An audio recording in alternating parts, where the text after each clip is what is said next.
All right. Kelly, take us away. I gotta find the PowerPoint. I thought I knew where I put it. 1 second. I have an email from Haley. Yeah, that's the same one. I can pull it up. I just thought I had it easy on my desktop.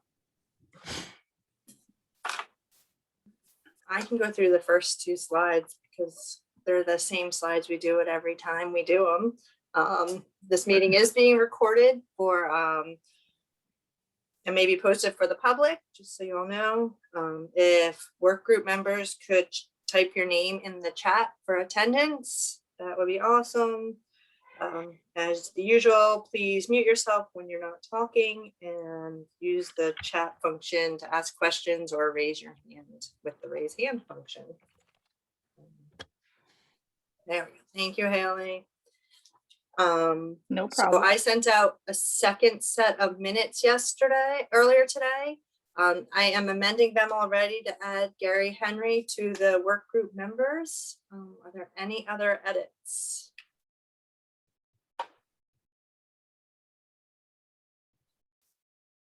All right, seeing none. All in favor, either raise your hand or thumbs up.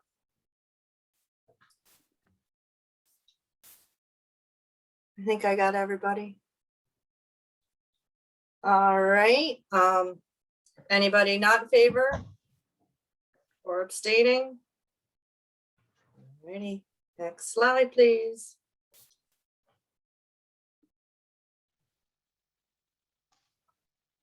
You can go next. Yeah. All right, so today the things we'd like to accomplish are to just take a look at the legislation that's out there related to the settlement, talk about our path forward. We're going to have a chat with Department of Education about teacher recruitment, retention, and I believe also we are going to talk about a couple of our major subjects with the settlement, Opportunity Fund, and the funding system assessment study, whatever we want to call it. Next. Here's a brief update on the legislation that's out there right now. So opportunity funding, which is definitely part of the settlement, passed by the House and Senate, waiting for the governor's action. We have K-3 basic special ed. It's assigned to House appropriations. Also related is House Bill 100 mental health services unit, House appropriations. So there, we heard a lot of rumors that DFAC was really good this past week, the financial folks at the state. So hopefully some of that good news can translate to good news on this front. And we also wanted to report that there's House Concurrent Resolution 24, Modernizing Delaware's Education Funding System. Brendan just put that in the chat, the link to that. And that's assigned to House Education Committee. And we do have another slide. I think it's the next one that gives a little more detail on that one. There it is. So this resolution, should it pass, provides that the Department of Education and OMB and other relevant agencies would produce a report. It looks like a short time frame on there to give information on all of these items that are listed below. And it looks like they are also tagging in the Senate Bill 172, the transparency bill that passed a couple years back. All right, next. Perfect. And hello again, everybody. Thank you all for being here. This is going to be our last meeting for this year. And got to tell you, I'm excited about this group. So wanted to dig into the work we did last time. So we spent a lot of time focusing on teacher recruitment and retention strategies. Our focus also led to us wanting to make sure that we had questions for everybody moving forward. So just so you know, while this is our last meeting for this fiscal year, this is not our last meeting for the work group at all. We'll be kicking back up in the fall. And also be doing some work over the time. So we had a discussion about examining other states, understanding their strategies, targeting resources, and understanding the intersection of the issue with greater systemic funding reforms. That was our last meeting. Our next meeting, which is today, get the next slide, It's about the path forward. Two things we did not get into, and just to give a recap, our group, we'd initially talked about doing different breakout groups. But everyone here likes to spend time together, and so I appreciate that about this group. And it was a fruitful conversation, so that's why we wanted to do these things. So we left two things off the table, which leads to today. The first part, you get the next slide, is about opportunity funding. Questions, these are the same questions from the last one. What information do we need and strategy for ensuring we are heard and making sure we hear from the right people? And then from independent funding assessment, that's from 5:35 to 6. Wanted to get some timestamps today in advance so people knew. We wanted to make sure we have a fruitful conversation. We also have John here from DOE. Will be presenting at 6 o'clock. So we wanted to make sure we gave him time because there was a lot of questions in our last meeting that we wanted to get some answers to. And by the way, just calling out a strategy for ensuring that we are heard and getting the right voices, talk to the right people. So glad to have Secretary Bunting here. We invited her, I want to say about 2 months ago, and had some other conversations, but we're so glad to continue to have support from DOE, our members who are a part of the working group, as well as Secretary Bunting and others who've been joining us. We appreciate that and also look forward to working together in the future to make all this work wonderfully and just supporting the work that's taking place. So with that, we're going to jump into the path forward discussion. Kelly and Haley will be taking notes in this conversation. So this is starting to look at, as we prepare for the summer, same as different notes for the last section about teacher recruitment and retention. We're jumping into opportunity funding. Questions on the table. These are not the only questions. Feel free to jump in. And then we'll be saving information about the independent funding assessment and also update on some RFP conversations we've had with Secretary Bunting, who's also here. Want to make sure we get out in front so we can have clear communication moving forward. Who would like to jump in about the opportunity funding? Information we need, strategies. Feel free to Shannon, I have a quick question. Are there other groups or subcommittees within Reading that are doing the same work? Good question. So unlike the educator work group, opportunity funding is something that came directly under the settlement. So this work group is working on that primarily, although it can, there is some discussion educator work group and also social determinants around mental health supports, but not necessarily hitting it in the same way that we are. Thank you. Aaron, just so you know, I redid the opportunity funding application, which goes out annually about this time. And it actually went out to districts today. The funding per child has been increased because naturally we're moving up toward that fiscal year 25 target of $60 million. So this year it will be, and it used to be more heavily loaded for the EL students because there was not other funding mechanisms for the ELs, such as Title I, for example. So the discrepancy is kind of narrowed at this point. For this year, it's $600 per EL student and $524.25 for each low-income student. So they will gradually become actually equal. And the number of students, of course, was determined by the September 30th count of last year. So that roster of information will soon be going out. So your opportunity funding must be invested in those two subgroups. And we try to get the information out to districts so that they can do their planning and submit those applications prior to the end of June, so that when we switch into the new fiscal year, that money can immediately be loaded into the accounts of the local education agencies. So that's the process that we've been through for the last couple of years, and trusting that the governor is going to sign the JFC is going to finish everything off and so forth. That is in process.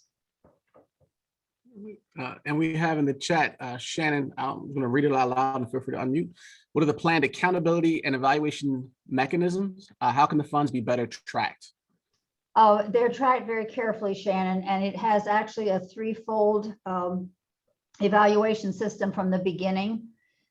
This is not new money. We've had it for about 3 years. The one way is an oversight committee that Darrell Green runs.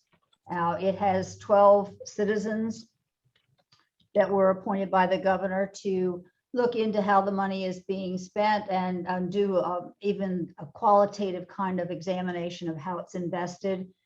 So that is one way. A second way is through a system of goal setting. Our ESSA, not ESSER, but ESSA, our Elementary, Secondary, and Secondary School Act. Well, let me back up. We have an Every Student Succeeds Act that we have had in place for, oh golly, maybe 5 years at this point, 6 years, somewhere in that range. And that's the federal big package, not stimulus package, but the big one that deals with elementary and secondary schools. And we had certain targets. We were given a record of where at that point our kids were functioning. And the goal of that ESSA Act is to reduce the non-proficiency in reading and math over the course of the act. This is a congressional act.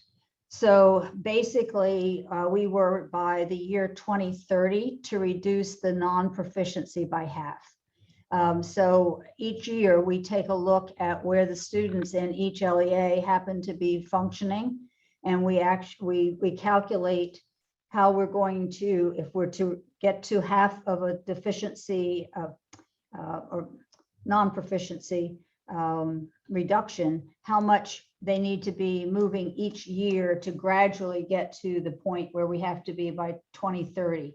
Due to the pandemic, they've now extended that to 2031. But each superintendent or charter school leader actually comes to the department twice a year, once for mid-year and once at the end of the year. And we take a look at the end of the year at the proficiency scores for the students in that particular LEA. Have they made progress? What did they credit that progress to, or the lack of that progress? And then we set the goals again with the same process of reducing the non-proficiency by half, and then chopping it up into, our divisor was 10 years the last time we did it because there were 10 more years to go. So that's actually a way that we set the goals for these individual two groups, and then we watch the progress over the course of the year, and of course over this course of a 10-year kind of look. And the third way is that there was money provided by some of our legislators. Senator McDowell was a big one, a big promoter of hiring an outside company. RAND was the company that was chosen, and they actually do an annual report that's due to the legislature. They have a series of questions that they will share with me. I include those in the set of questions that I send out mid-year and at the end of the year. They gather the data, they get the answers that they need, and then they look at it from their perspective. They often will customize these questions with the data that pertains to a particular school or particular district. Usually it's the LEA, so you're looking at districts or the charter schools. So there's a broad range of, as we call it, a three-faceted approach to evaluating how the monies are invested and whether or not they're getting results.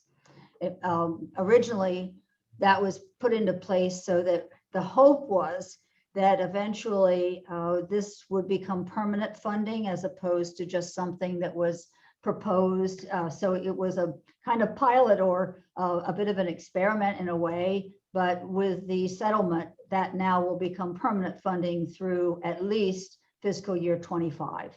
And then we're really hoping that the evidence will show that it is having a tremendous impact on our EL students and our low-income students, and that it would be considered by future legislative bodies to continue for our students. And I just wanted to, so before Shannon, for Secretary Bunting, I know we have her here. So we're gonna also look to gather some questions. I would hate to have Dr. Bunting feel like she's, so you're not, we don't want to put you on the stand just yet, Secretary Bunting. And a lot of this is just for us to look at some of the questions, to spend some time researching, and also to support the work that's taking place at DOE as well as the governor's office and within the schools. So I just wanted to give you some free reign that all the questions won't be, you don't have to jump in, but I know you have lots of the answers. If we don't, we'll get them for you, Aaron. I know, I appreciate that too. Shannon, I got you one. And Mr. Stephen Davis, if you could just mute yourself.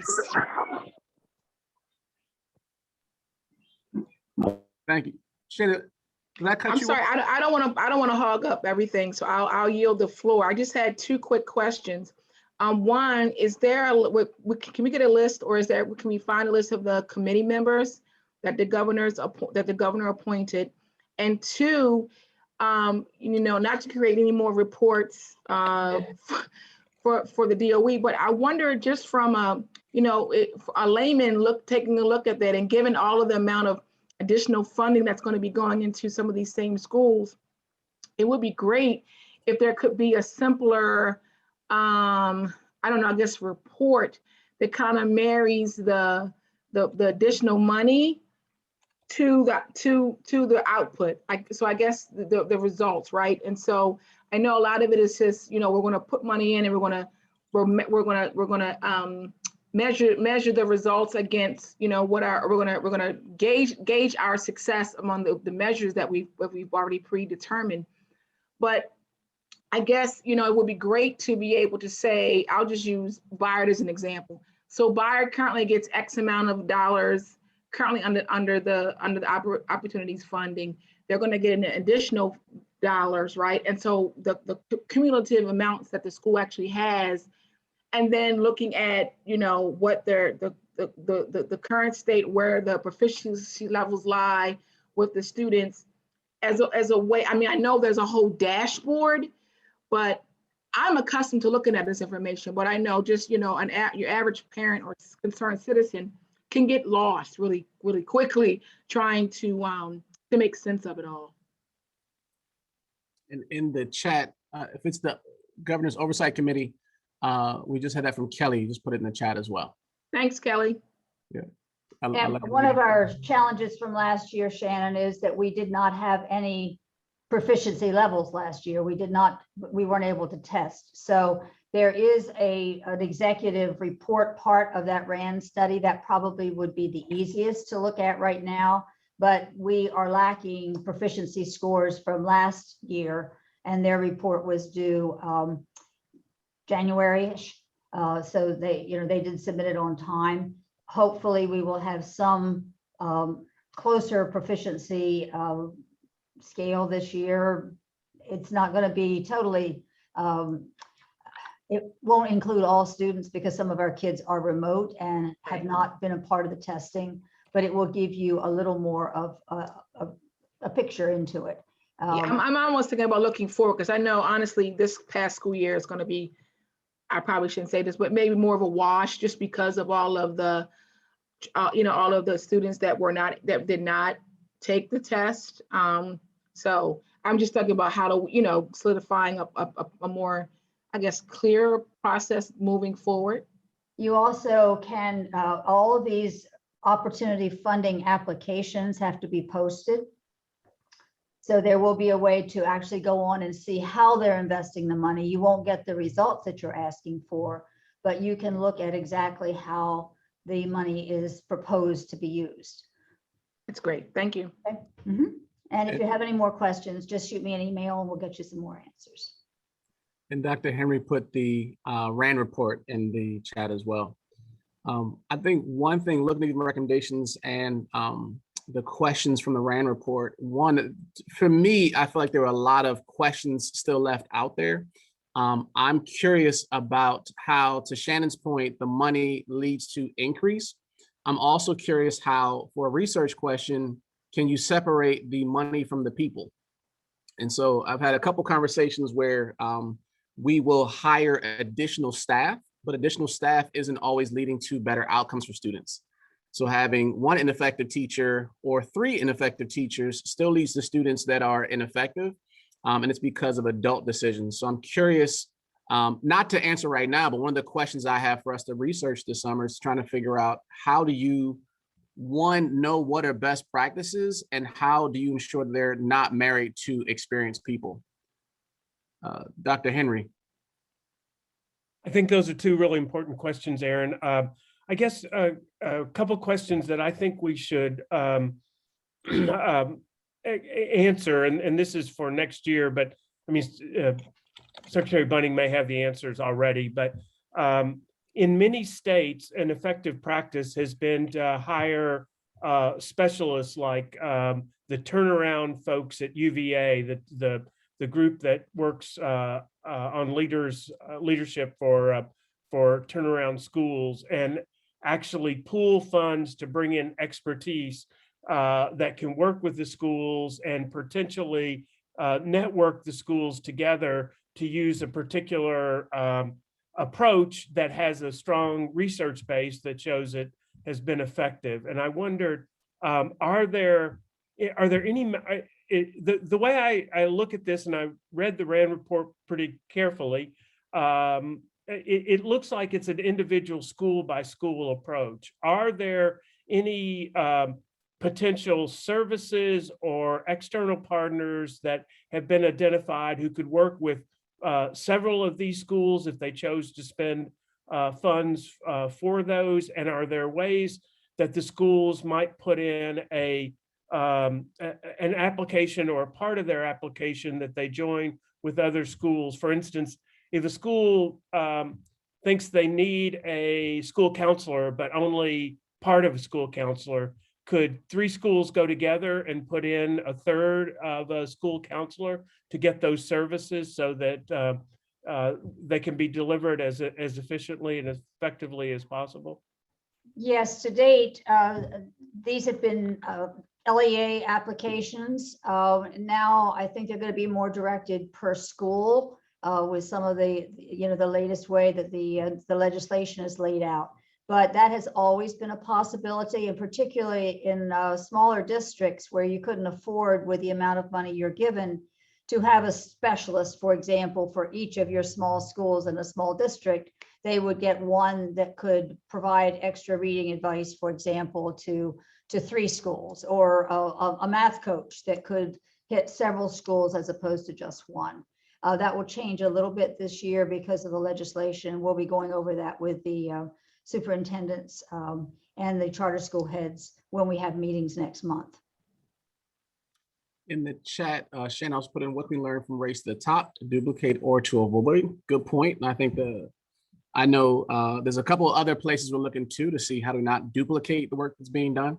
That's a great question. I would even add in, I'm curious, thinking about race, how do we ensure that the correct practices are being used with the correct demographics?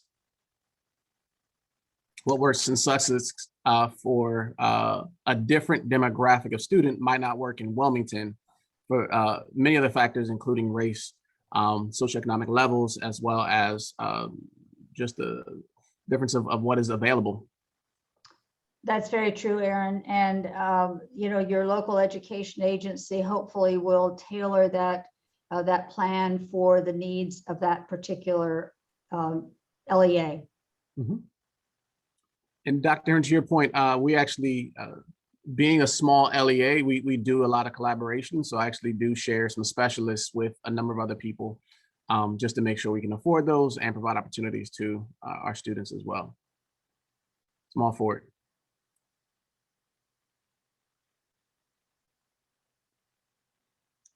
And from Amy from the public, there's a dedicated egg year program in the administration that can be used to pool resources and communicate between LEAs. So going back to the same point about the collaboration Dr. Henry spoke about as well. Are there any other questions or, and Cliff, I'm glad to see you too. Are there any other questions or strategies for ensuring that we are heard, making sure we are heard and are making sure we hear from the right people? So we're glad to have Secretary Bunting here for future meetings. This could also mean having, we bring in other LEA leaders of districts and of charters. It could mean we bring in other communities, leaders or legislators as well. So are there any groups we'd love to have come be at meetings, as well as those, I know a number of us are in other meetings, so we can also seek to get more information. I think it would be great too if it's going to require, I think, a lot of work and maybe some committee work, and it's also kind of after the fact. But the fact that the schools have to post their plans, right? So it's a matter of really reviewing the plans to see what schools are planning to do. You know, just from a best practice standpoint, there could be some more an opportunity to do more collaborative kind of work around, you know, if to your point, Aaron, there are differences in the demographics and the needs of those communities, but there are also some similarities. So if we see one plan that maybe, you know, is looking to implement or has already implemented a best practice that has seen some results, that way we can have more information sharing across districts. So we kind of help to break down some of those silos that exist. Got it. So reading the plans, and then Tika also added in, hear from schools on their progress. Kristen. Hi, folks. Good evening. I just wanted to piggyback off of Shannon's comment. For a long time, I know Jeff Tashner, Senator Bunting, or Senator Bunting, I just give you, I don't know if that's a promotion or not.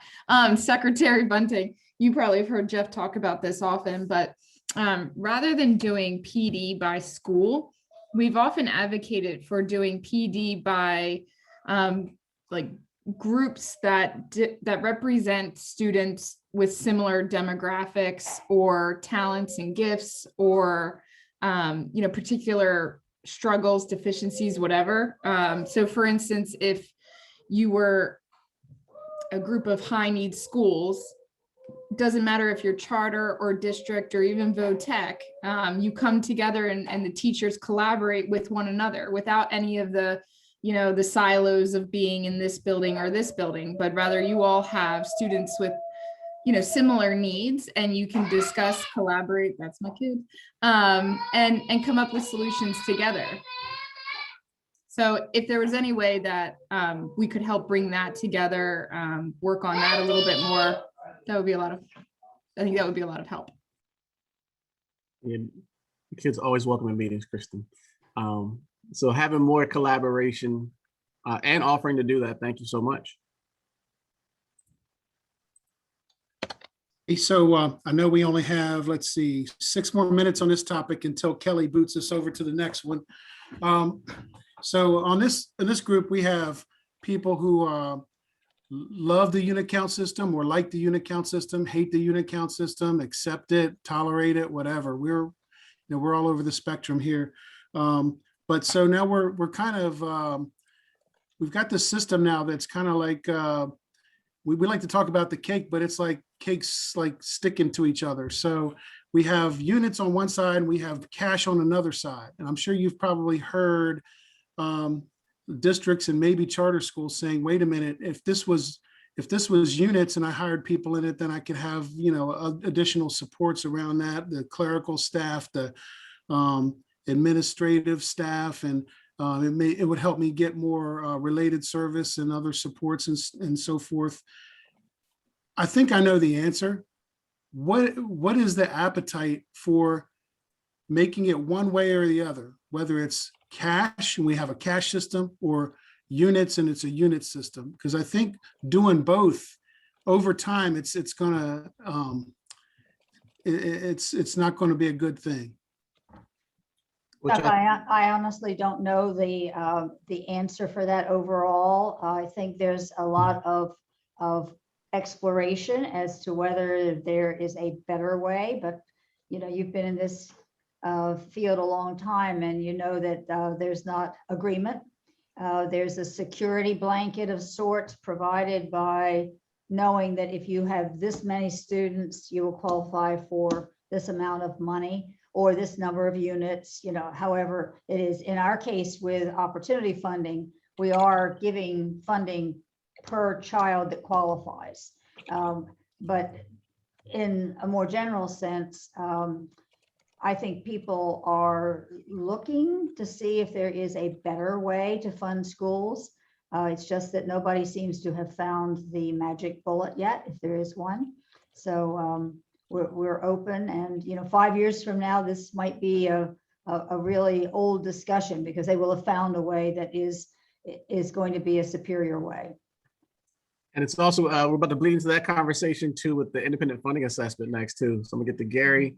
Then we're about to move into that.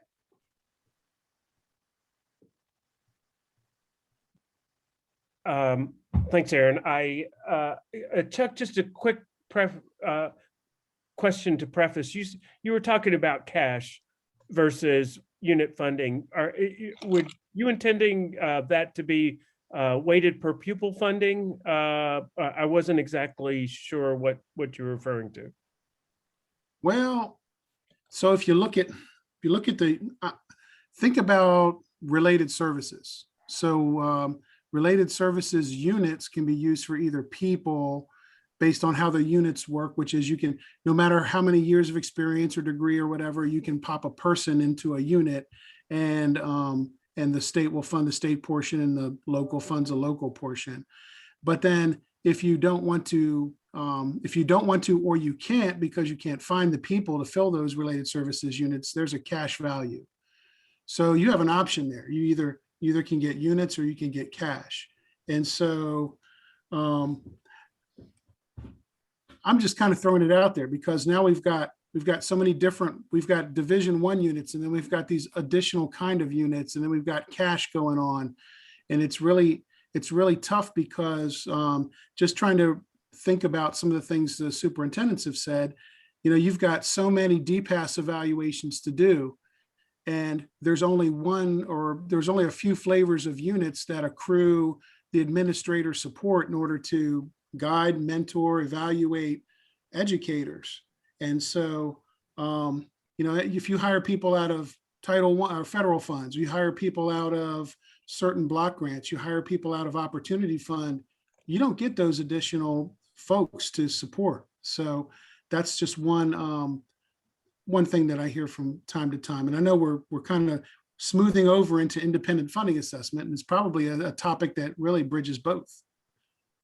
I would just say that I don't, I guess I wouldn't present the choice dichotomously in that way, because there's a huge difference based on how you decide how much funding a school or a LEA should get, and then how you appropriate that and whether or not you provide flexibility. So I think it kind of commingles a couple of questions. One is how you determine the amounts, and secondly is how the extent to which you allow flexibility for that. So I think those are potentially separable questions. I think one thing I would say is that there is very clear data that weighted per pupil funding improves the equitable allocation of funds and goes a long way in terms of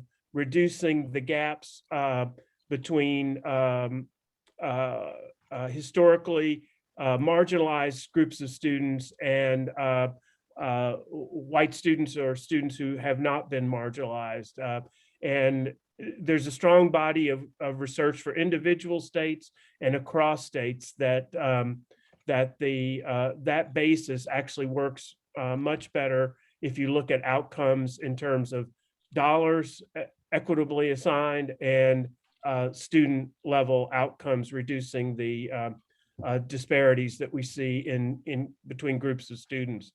There may be a way to re-engineer the unit count system if it is accompanied by flexibility. So it would do something like that, but I think the evidence is clear from multiple reforms across multiple states that are both legislative and judicial, that there's a real benefit to the weighted pupil funding approach. It's the weights are somewhat difficult to get to, but that's what the independent funding assessment could help with.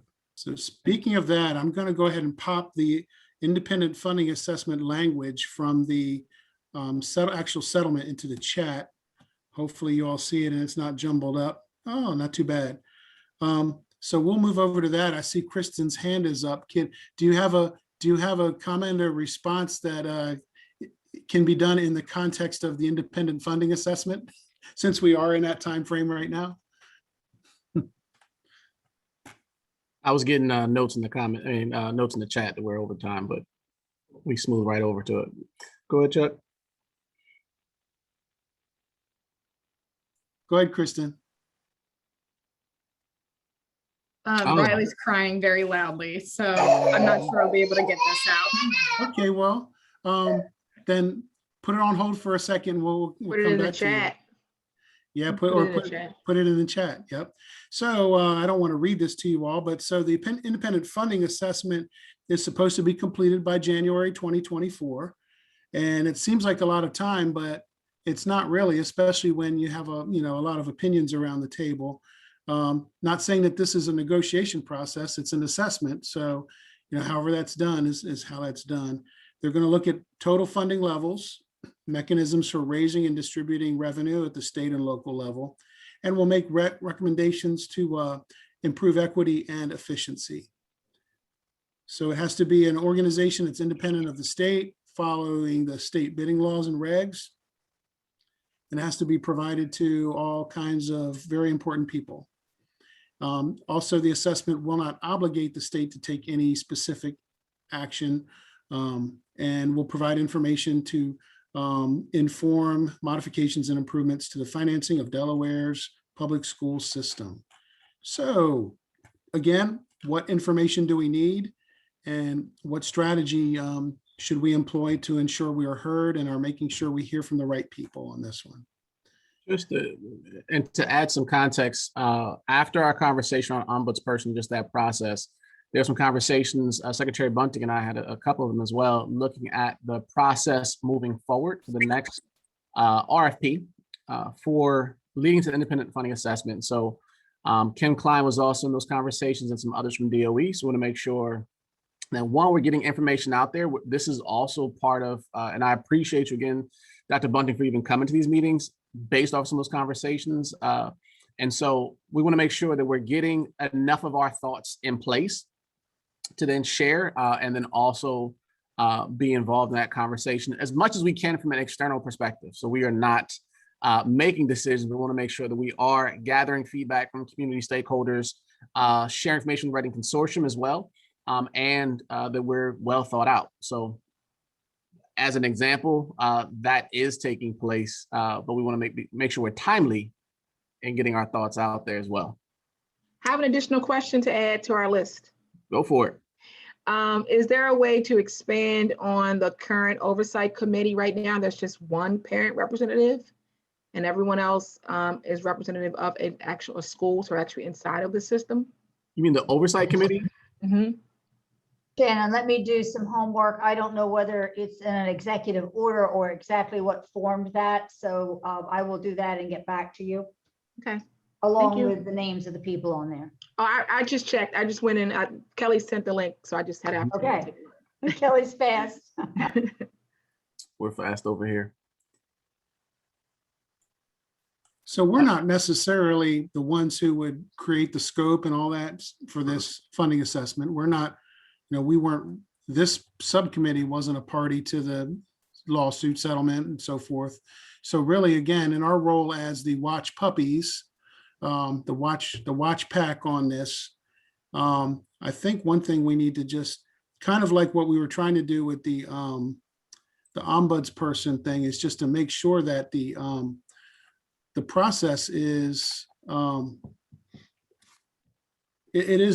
when they do come up with the scope, that it's involving the people that it's supposed to that's supposed to help, and it's involving the people who are supposed to provide input to it. It's not like a quick thing. So yeah, how do we How do we do that this time? Aaron, you said you had some conversations already. Does it sound promising? Well, Secretary Bunting's here, so it's very promising. Excellent. Yeah. I think to your point, the question here is akin to the conversation around collaboration and also fact finding that Tika's putting out there, and Shannon as well. So how do we make sure that one, we're inviting people to come to our meetings, and then how do we make sure that we're also getting out there, being at subcommittees for Ready Consortium might be exciting on a Monday night, as all of you here with perfect attendance know, but want to make sure we're getting out there and actually talking to students, because I got to tell you, I don't know if students are aware of opportunity funding. I don't know if students are very clear about some directives that come out of DOE, from districts, from other LEAs. And so how do we make sure that those who are being impacted the most, our children, are clear about what the messages are as well as the outcomes? Not saying it's a job for DOE to do or for the governor's office, but how do we make sure that we're getting information out there to people so it's actually being effective?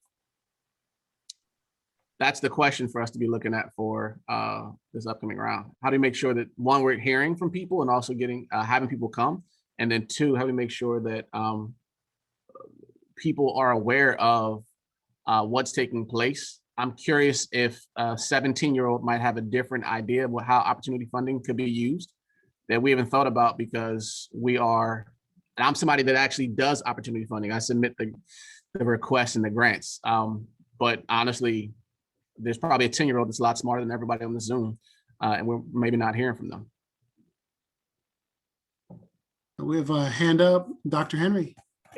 Thanks, Chuck. Aaron, to that end, I think it would be helpful to set up a meeting. And again, I'm not sure when this would need to occur, but so that we could collect input about the questions that need to be addressed specifically. I think the general purposes are in the order that Chuck shared are really solid, but the individual research questions I think would be important for that study, and to get a broad set of inputs. I mean, if there's that 10-year-old that's got this figured out, then I'd like to hear from her or him about what they think about that.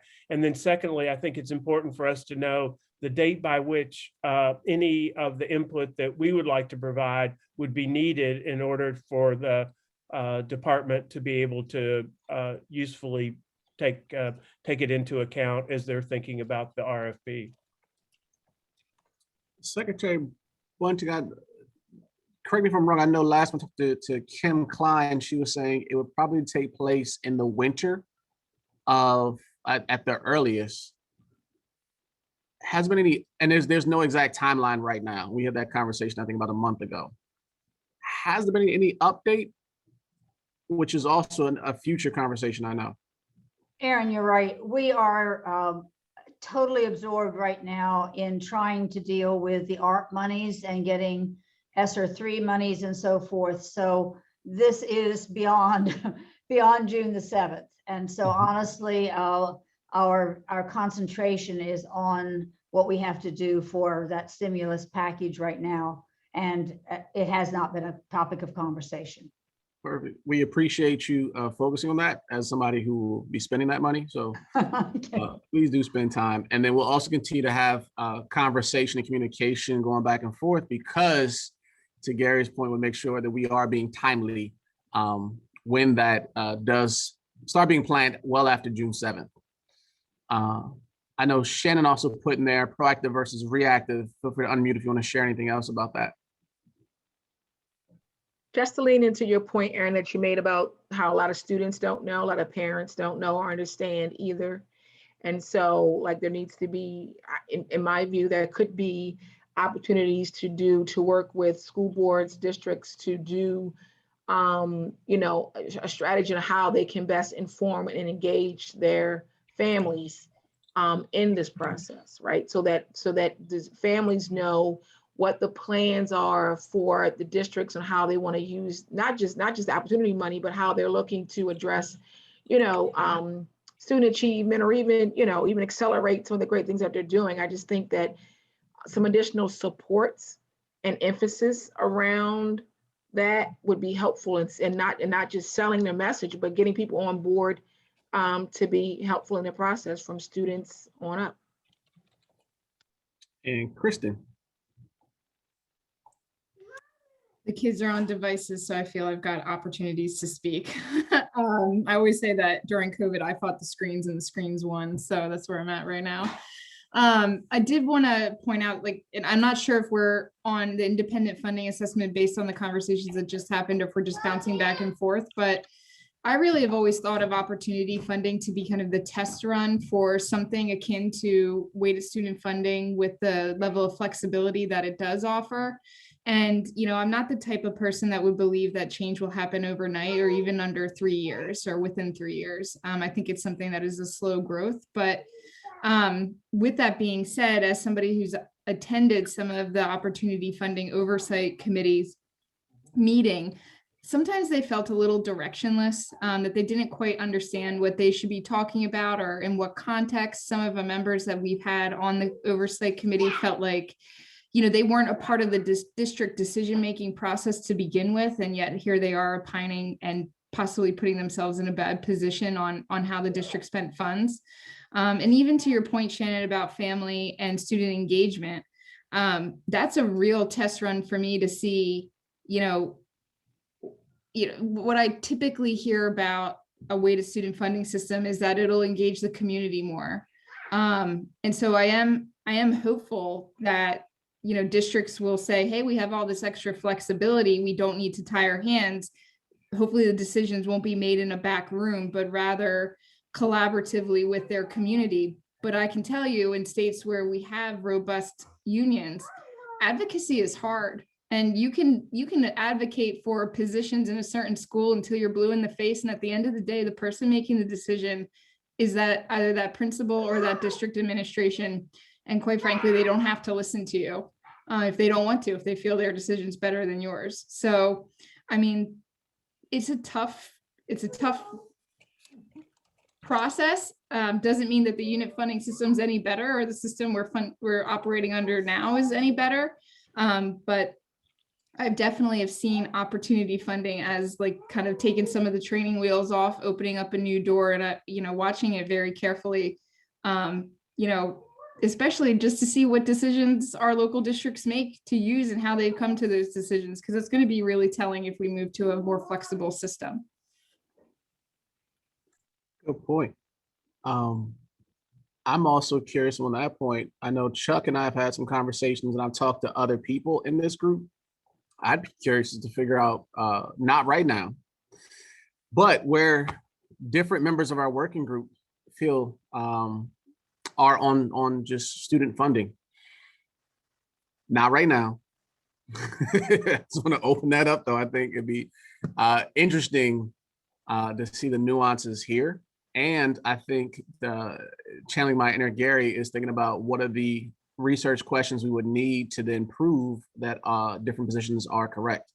Because having an opinion doesn't mean anything if you can't prove it or support somebody else. Haley, how does HCR 24, that's independent funding assessment and moving weighted funding system. I'll speak for me. So Haley, that was from predominantly from Representative Chakwocha, single resolution. And so that does work hand in hand with some work that's already being done. Although I think the push was to add some more teeth to it in how it's being structured. But I don't think it is being any, I think it just moves the ball forward. And that was the intention. Anyone else can jump into, that's my opinion of it after talking to them. Okay. Yeah, keeps the convo going.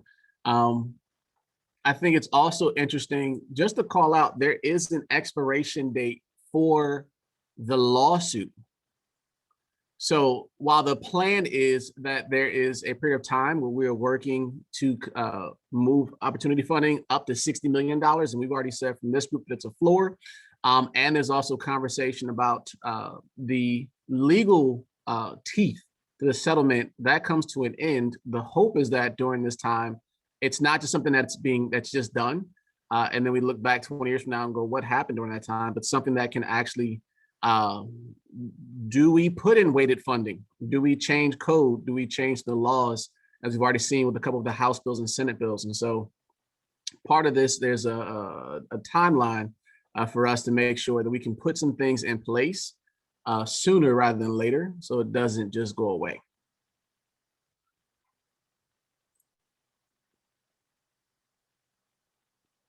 Yeah. Anybody else?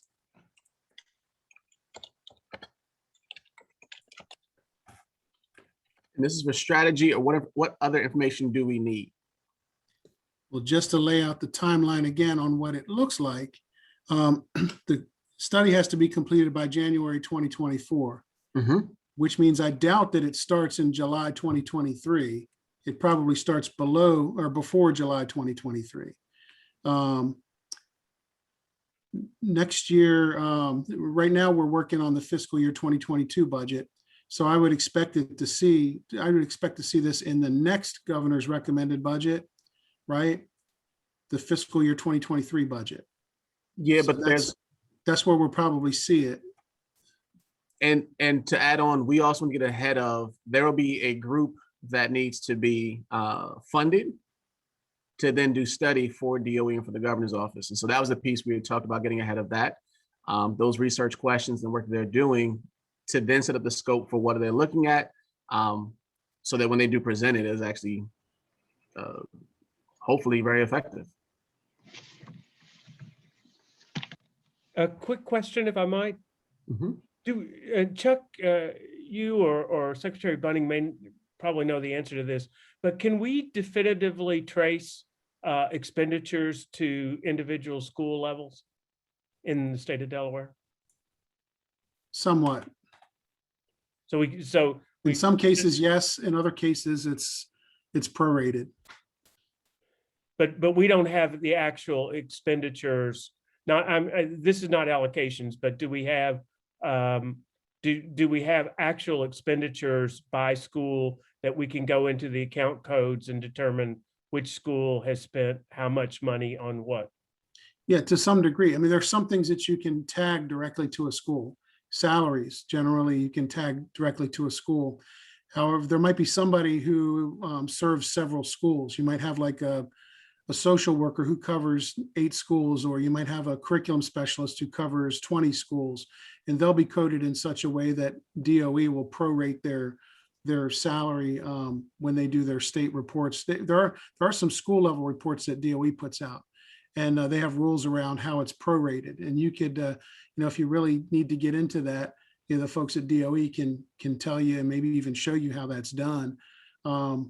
But yeah, there's some where possible, districts are supposed to code expenses directly to the school. When it's an expense that's over, several schools, even 3, 4 or more schools, then there's a general code you put in that just gets prorated across. You can imagine all the lines of code. It makes it kind of tough to go school by school, but yeah. So it's yes and no, or yes but, or yes with an asterisk is the answer. I agree, and we are trying to get that coding to be more uniform. There was a bill out a few years ago that required us to get our districts to use more uniform codes with certain particular parameters laid out. They're getting better at doing that, but it's going to take another year or so to get them to be really, really good at even coding things directly. Paper, Chuck, we used to talk about, is paper instructional, or is it something that's an office supply? You buy a truckload of paper, how do you exactly code it? And does it go to, if you're in a small district, that goes to lots of schools. If you're in a big district, that might go to one school. So we're working at it, and it is getting better, but it's not as foolproof as we'd like it to be. I think that's going to be a critical piece of looking at the accountability for the system, is how, and I know Shannon's kind of our accountability and evaluation hawk, If the first thing that comes back from the districts is, well, that those numbers aren't exactly right, I think it just sort of undermines a lot of the process.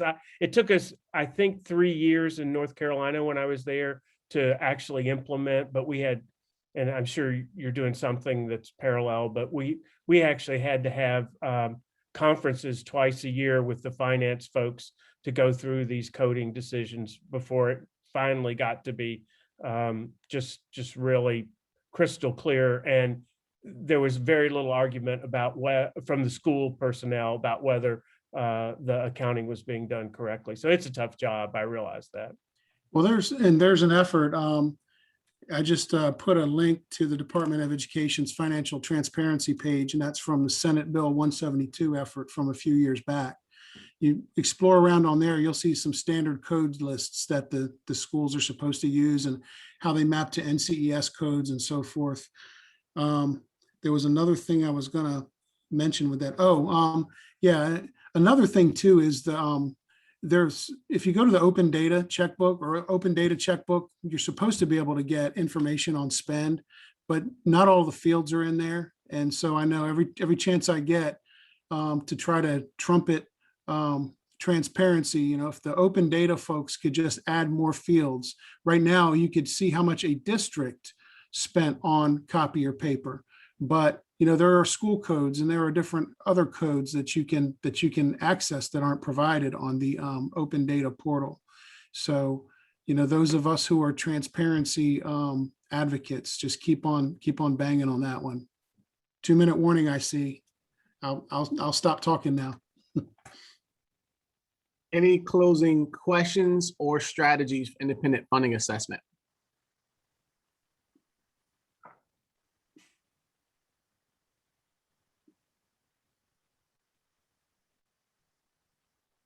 Okay. There will be a survey coming out in the summer, preparing people for a great conversation in the fall about what you think about the unit funding system. I'm looking forward to a very friendly conversation in the fall. And let's all remember that we're all friends before we jump to that conversation in the fall. So that's coming up. If you have anything else around the settlement, as we look at our next year, we've done a lot this year. We have had a good start, but I want to make sure that we're also carrying the ball forward and this work forward so we can actually impact students and our staff of Delaware. With that, we're going to move to John Neubauer, 5:59. The first time, John, I want you to know we've never started early. So you are breaking a tradition for us. I'm going to start with you at 5:59, and then we'll do Q&A with John from our last conversation. All right, thanks, Aaron. And then Kelly, if you just want to give me control on this side, I will bring up the PowerPoint.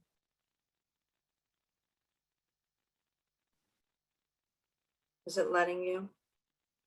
Not yet. You should be able to if you just click on share screen. While he's working on that, the nexus to this committee of this topic is that there is a part of the settlement that is $4 million for teacher or educator recruitment and retention. So we're not trying to step on what the educator work group is doing. We're trying to synergize with them, and this is just part of our learning process so we can make sure we're on the same wavelength.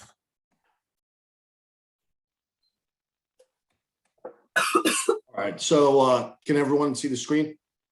Yep. Great. So for those of you that don't know me, my name is John Neubauer. I'm the Associate Secretary over the Educator Support Team at the Department of Education. Our purview really covers just about everything in an educator's timeline or lifespan, from going into the educator preparation programs to being recruited to come here to teach in our schools in Delaware, to getting early career support, to receiving feedback, through the educator evaluation system. And for those folks that move on through to become school leaders, we support those folks as well. We also oversee licensure and certification, as well as educator misconduct investigations. So really, we look at, as I've mentioned, just about everything across the entire continuum of an educator's career. What I wanted to do is really just kind of have a conversation with all of you. I know that Dr. Bunting mentioned that you were interested in hearing more about recruitment and retention. And so what I wanted to do is just kind of start off with an overview or an overall statement, which really is that from the department's perspective, recruitment and retention, of course, is not something new that we've been focusing on.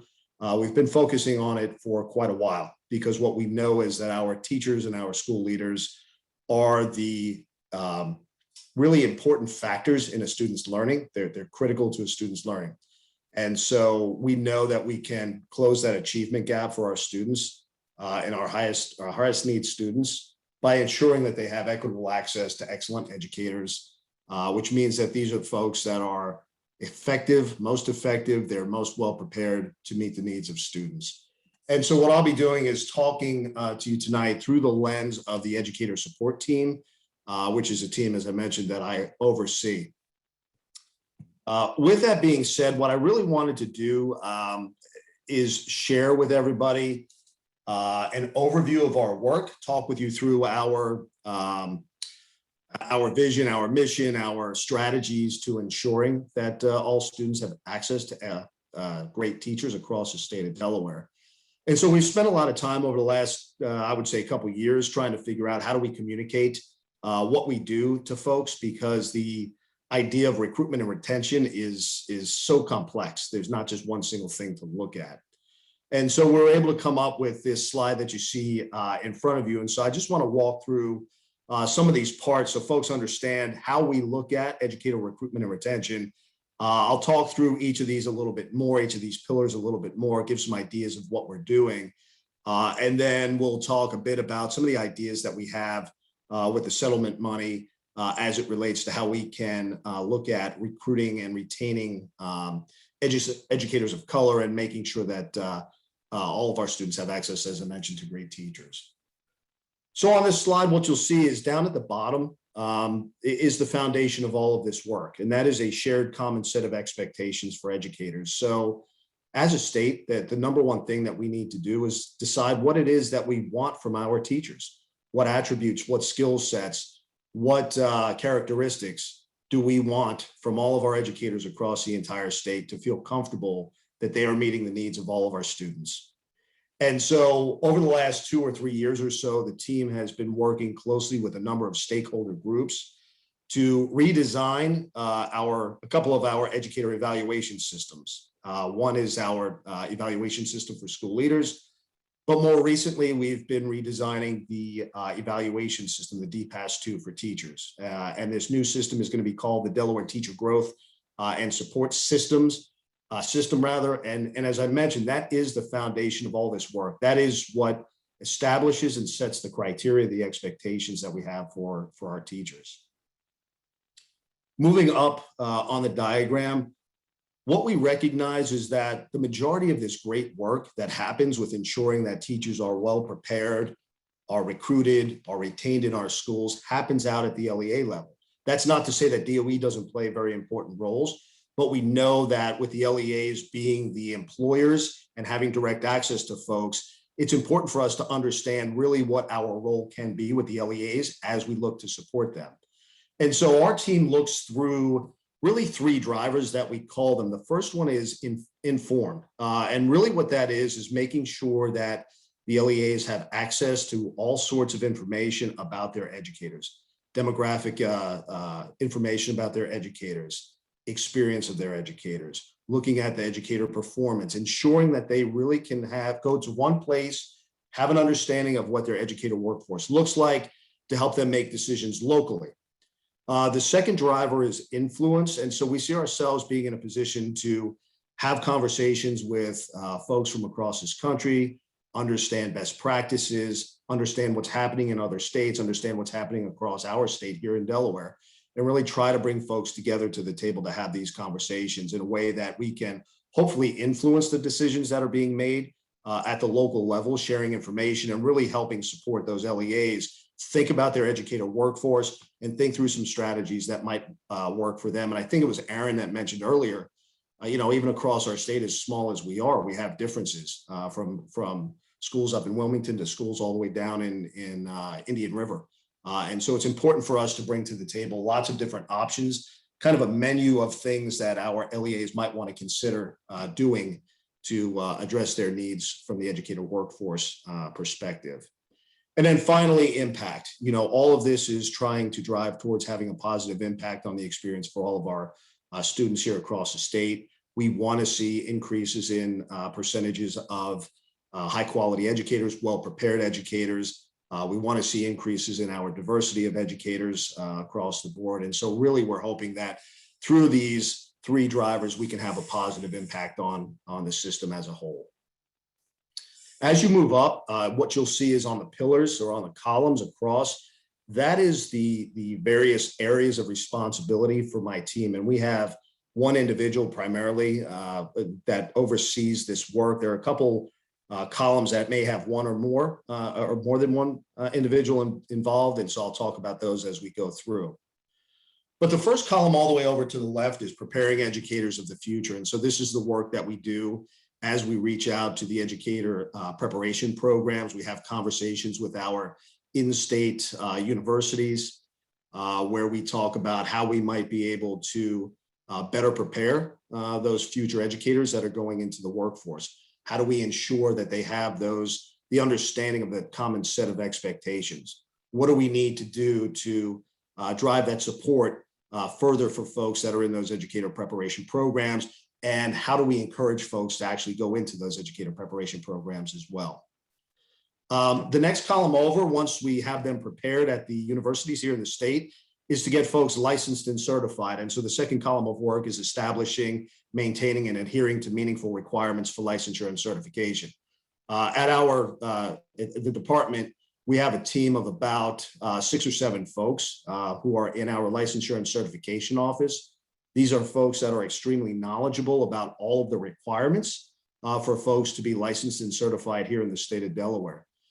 They also work very closely with the Professional Standards Board as that Professional Standards Board is considering any changes to the requirements for folks to become licensed and certified. So we come to the table, we share perspectives from how we see it playing out, how it might play out from our area of expertise, and we have those conversations again around what are the expectations that we see as being important for folks looking to be in front of classrooms or leading schools here in Delaware. So moving over to the right further, then we have this work around recruiting educators with demonstrated pedagogical and content knowledge and skills. And this is one of those areas that's just extremely complex. And we've done a number of things related to this recruitment of teachers. I'll talk about those a little bit further. But we really see recruitment, not just by itself, but we also see it very closely tied to retention. And so we know if we do a really good job of retaining teachers, we can hopefully have a positive impact on the number of folks that we need to recruit into the state. And maybe we don't see quite as much turnover if we can really retain our folks, get them excited about the profession, give them the support that they need, and continue to support them throughout the entire career that they have here in the state of Delaware. Again, moving over one more, supporting educators as they continue to develop pedagogical and content knowledge and skills. And so early on in an educator's career, we offer a comprehensive induction program. It's mentoring plus is what I would call it. So it's not just being paired with a mentor to work with them one-on-one in the first or second year, but there's professional learning activities that go into the mentoring program. There are opportunities for the novice educators, not only to be observed by the mentors and get feedback in a non-threatening way, but we also provide opportunities for them to go out into classrooms of their peers that are maybe more experienced and see what those experienced educators are doing. How do they meet the needs of their students and learn from folks that are in the classroom that are in similar positions to those positions that they are in. And so with the comprehensive induction program, we have a program that is designed for teachers. We have one that's designed for specialists and one that's designed for school leaders, again, to provide meaningful support to each of those groups of educators. Then moving over one more, provide ongoing support and feedback to educators via a common professional growth and support system. We've recently, as I mentioned, as we're redesigning the teacher evaluation system, the administrator evaluation system, we're actually starting to talk about it differently. We're talking about it through the lens of professional growth and support, because what we recognize is it's important for folks to go into these classrooms, to go into these schools, see what's happening, see how teachers are meeting the needs of their students, and then provide really meaningful support to these folks, identifying what's working, identifying areas that perhaps folks may want to work on, and then giving them that feedback and helping them figure out how they can grow as professional educators. And then the last area of responsibility for the team is ensuring the integrity of the education workforce and ensuring the safety of our students. And that's the work that we have folks working on related to investigating any kind of educator misconduct. So again, really kind of a soup to nuts approach for our educator workforce. All of those columns of work that happens on the team lead to the area in red, and this is how we define our success as a team, and that is ensuring equitable access to excellent educators for all students. It doesn't matter whether you're in a school in Wilmington or one down south or in the middle of the state. We want every single student here in the state of Delaware to have access to teachers that have been well prepared, that have the ability to meet the needs of the students, that understand how to identify those needs and really use a multitude or a variety of strategies to meet the needs of those students. And all of that, we see it as just being part of the greater Department of Education vision, which is ensuring that every learner is ready for success in college, career, and life. And we look at it as, that is how we can play into that overarching vision of the department, and that's the piece that we can really play there.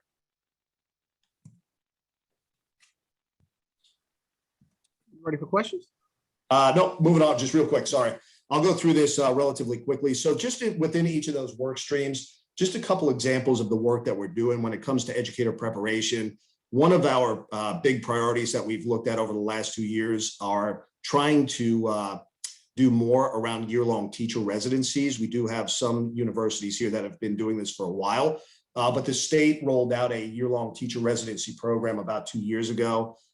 We've set aside about $1 million of funding to run that program. And basically what that does is that provides stipends to educators or to future educators to do a year-long student teaching experience. And they receive that stipend. And the primary focus of that is to try to get residents in either high need schools or in critical needs content areas. And so we offer a $25,000 stipend for folks who do the residency in a high need school, and we do a $20,000 stipend for folks that are doing the residency in a critical needs content area. We also, as I mentioned, work very closely with our ARTC programs, so the alternate routes to teacher certification programs. These are programs that bring folks from other professions into the education profession, because we understand and recognize that folks coming from other professions bring a lot to the table that the students can learn from. They bring a lot of experience, a lot of different ideas. And so it's important to keep our pipeline open to folks, not just those who are going through traditional ed prep programs, but those who are coming in from other professions as well. Also in the educator prep world, we do a lot of trying to gather data and information. As I've mentioned, we have an educator prep completer survey, which gathers data around how folks feel they were prepared to go into the workforce. Where are those gaps in their learning? We have educator preparation program scorecards where we look at a variety of different sets of data, and we share that data with the ed prep programs so that they can learn from those folks, their stakeholders that went through the program, and we can see where we can work together to improve experiences for folks going through those programs. Recruitment. I know that the group was very interested in recruitment and figuring out how we can recruit folks better and look at a more diverse group of individuals in our schools. Some of the things that we've worked with over the course of the last couple of years, Join Delaware Schools is our consortium website. We wanted to find a way to make it easier for educators seeking to find jobs here in Delaware to apply for those jobs, to find those jobs. And so we have just about every LEA within the state participating in the Join Delaware Schools website. What we have found is that folks that participate as an LEA in that have a much deeper pool of candidates that they can look at, that they can kind of mine, and they can do more proactive recruitment with those folks and reach out to them and understand who might be in that pool and available. We've done things like recruitment commercials, trying to get information out to the general public to get folks excited and considering careers in education. We've done a number of meet and greets and job fairs across the state. We worked last year, I believe it was last year, maybe the year before, with a couple districts in a pilot called the Talent Management Academy, where we brought them in and had them look at and consider all of the various things that they were doing as they were looking at the recruitment and retention of educators within their LEAs. And again, we collect all sorts of data related to recruitment through our talent practices survey, the educator mobility survey, which allows us to see why folks are leaving certain schools, leaving the education profession, leaving the state of Delaware. And we have all of that information available. And again, we make it available to the LEAs. And then finally, within recruitment, we have the Educator Equity Dashboard, which is a place that LEAs can go that contains all sorts of information about the educator workforce. We are currently revamping that. We plan to roll out a new and improved version of that in October to align with the Equity Summit that the department is putting out there as well, so we can really get the LEAs to take advantage of all that data that's available to them. I mentioned the comprehensive induction program for novice educators. And again, that is designed to provide support for folks. We do, through that program, offer a grant opportunity for LEAs. We encourage folks to look at the local needs. It does not have to be something that they just look at the entire LEA if they're a district, but if a district has certain schools that are classified as high need schools, they can put together a plan to address the needs of teachers in those high need schools, receive funding from the department, and really work to make sure that those folks are supported throughout. And then we also, this is one of the areas that we do provide direct support to novice educators and experienced educators through our new teacher academy and through the mentor academy as well, where we offer a variety of professional learning opportunities that folks can take advantage of. Professional growth and evaluation, I mentioned that we are revising the educator evaluation systems. One of the things we were able to do during COVID just recently was invest in professional learning across the state to help educators meet the needs of students in a completely new medium virtually, and figure out how they can continue to offer those great activities, great supports for kids, even in a virtual setting. And then, as I mentioned earlier, we don't just stop with teachers. We also look at how we can support our school leaders. We have a mentoring program for first-year school leaders. We offer an optional second year of mentoring for folks, which has really taken off.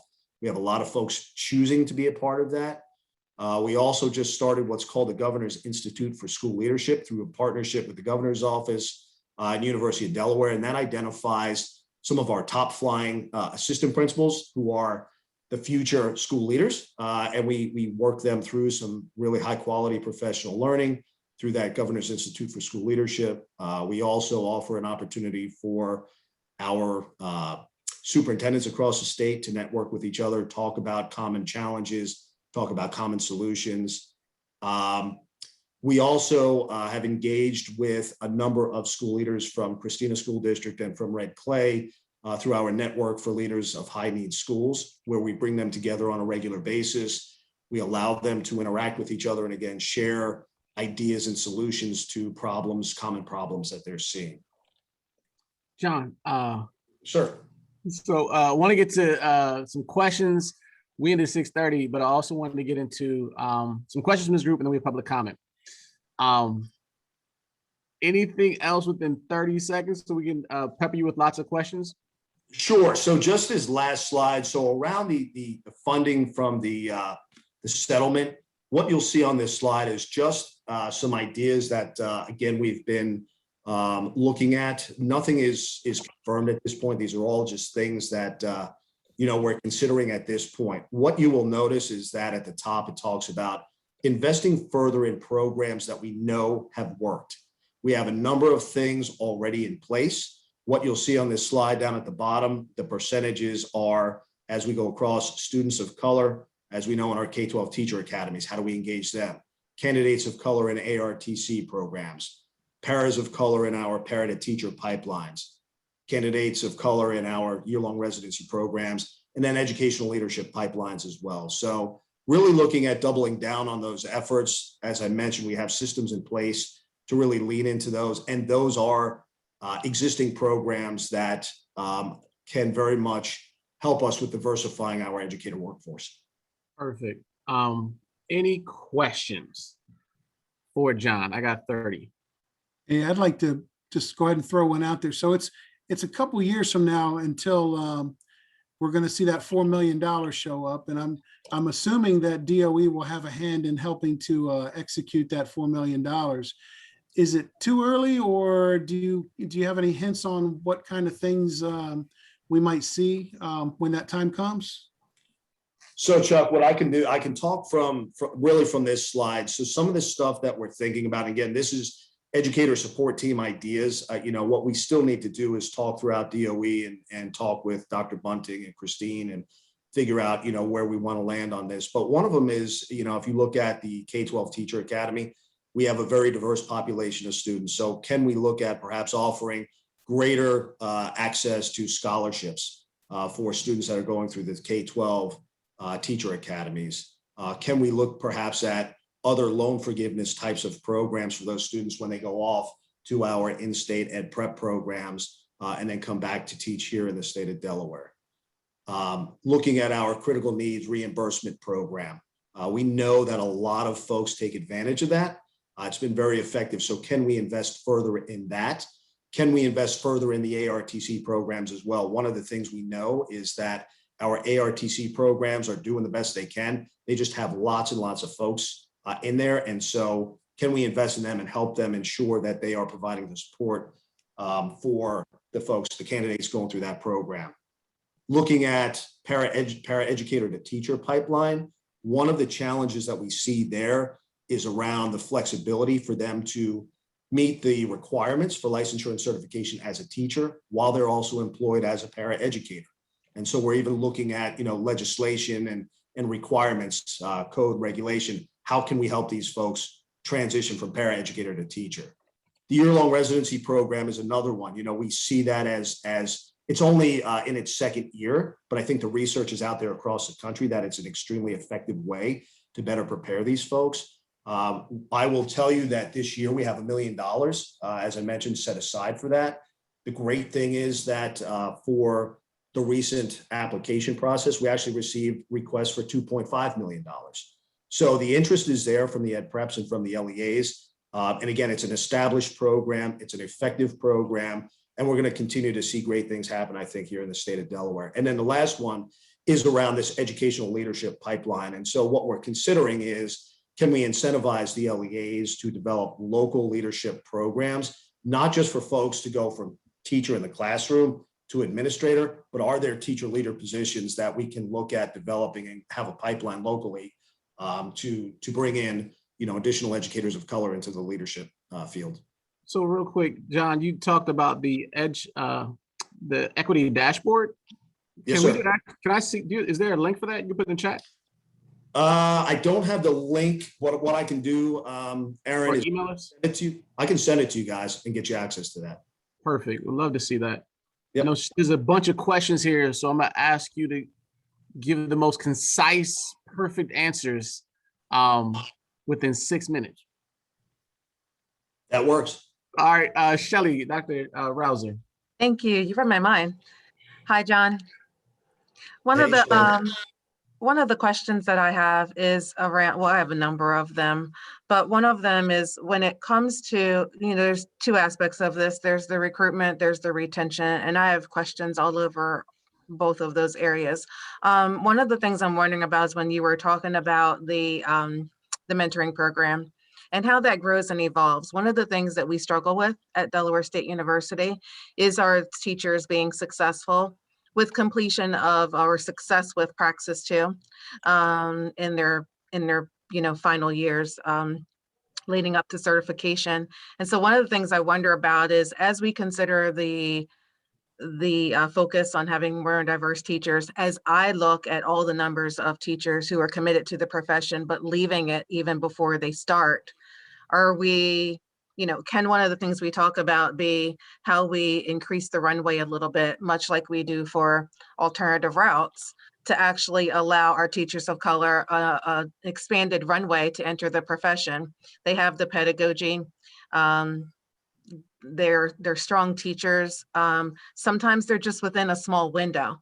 I recognize the need for content, but if we can give an extension to a scientist and plop them into a middle school classroom and say, like, you can teach middle schoolers, I just wonder why we don't consider the same urgency for having teachers of color and find a way to increase that runway for them as well through traditional paths so that they can have that time. So I would love to have that conversation a little more to see what that looks like if we're going to really look at our systems and how they're serving or not our goals.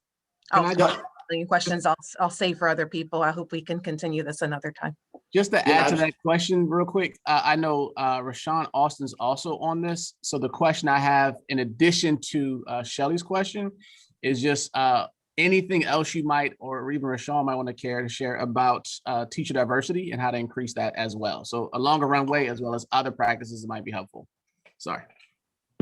Thank you, Aaron. Some of the things that we've also been looking at to Shelley's point is providing wraparound support during that time when educators of color are in undergraduate programs so that they are able to get the support that they need to finish. We've also been looking at providing additional support once they are in schools, because a lot of the data goes back to that sense of belongingness that educators of color often do not feel in school environments. And so we really have to look at providing mentoring and support to educators of color because the research shows that often their needs are different in order to retain them. We also have looked at providing professional learning, specifically around culturally competent practices within schools and to improve school culture so that those that do come into the profession, we don't see them leaving within the first 3 years. So we really have to look at professional learning, not just for educators of color, but also for all of the staff members that are there to make sure that the environment is inclusive and welcoming, while also providing mentoring and professional learning to educators of color in those school environments. The research has shown that that is something that is absolutely necessary, that support group. And so we have formulated the Diversified Delaware's Educator Workforce Initiative, where we've been meeting quarterly with educators of color of various areas, educators, school leaders, and the feedback has been overwhelming that just that support network and structure of others who are sharing in similar experiences has been, overwhelming, and people really value that and are hoping to see some of those types of supports in their school buildings or within their districts. We know that there are school districts that are doing this. Colonial has a group, I believe Red Clay also. So we need to look to schools like that and systems like that for examples to continue to recruit and attract diverse candidates. John, anything to add to that too? Yeah, so I would just go back to Shelley's question and comment. So yeah, Shelley, there's actually some interesting things that we're having some conversations with Wilmington University as well. I just had a conversation with Mike Curry last week. And so hopefully what we can do is have those conversations and then share across ed prep programs some of these ideas. But it's one of those things that increases the runway, or at least accelerates perhaps a person's trajectory through the Ed Prep program. Thank you to Rashawn Austin and also to John. I know I'm getting a couple things in the chat, John, of just saying we want more time with John. There's a lot more questions here. I know the time is also 6:31, so I don't want to belabor the point. One enduring question I have is just, there's a lot of great stuff that you're doing. I think presenting that, not to answer right now. My question is, what is not being done? Because even with all the great work that's taking place with DOE, there's still gaps, and we have to make sure that we can provide the best for our students. And so this is not to slight anybody on the work. It's now what else we can increase and also do. And I'd love to hear more from you at a future meeting about that. Also because Dr. Bunting told me that money is no option. So she would love No option or no object? That was a private conversation I had with Dr. Bunting where she wasn't there.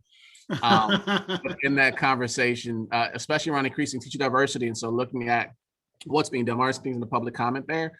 Also in how we're recruiting and retaining some of the best talent. So a future conversation, and also how do we need to push the Reading Consortium as well as our legislators to increase funding for those pieces. I know, so sorry, 6:32, apologize for public comment. John, thank you.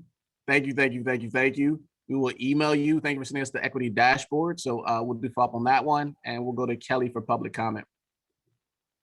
All right, it looks like Amy, you have put that you would like to share public comment. You have 2 minutes.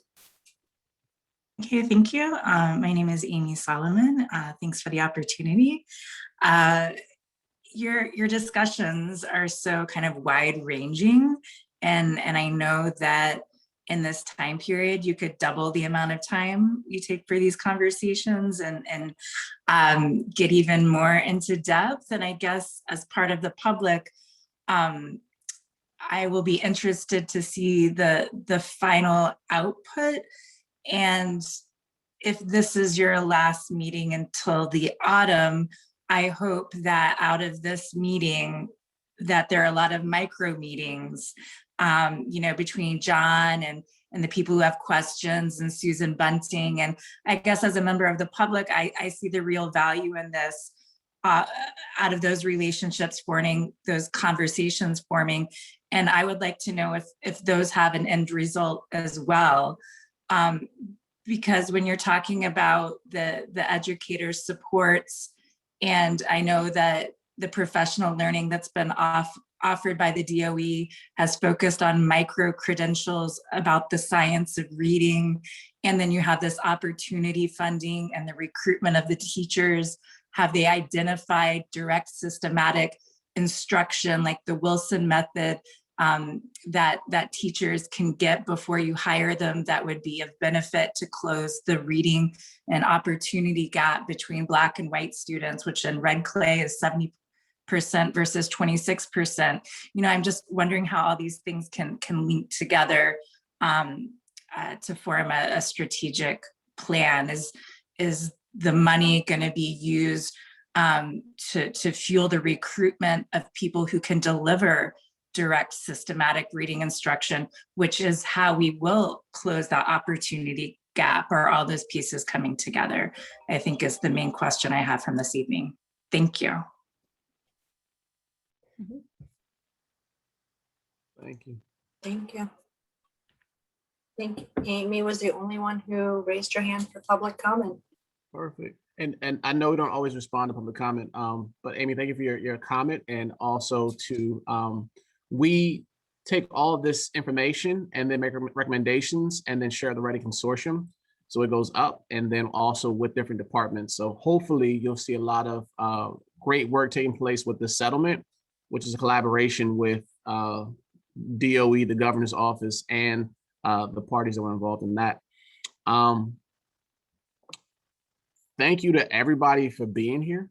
Thank you for a couple meetings. So there'll be a number of conversations over the summer. Kelly, you want to talk about stay tuned? Guys, stay tuned. We are going to gather all the feedback we've heard over the past few meetings and prior, and work with the co-chairs to come up with a plan to start meeting again late August, beginning September. That's it. If you have anything that you want to share, feel free to email me. Thank you all. Have an incredible summer. You got my cell phone number, and I'll be calling and texting and talking to everybody along with Chuck and the rest of this team. Have a great one. Good night. Thanks. Good night. Good night.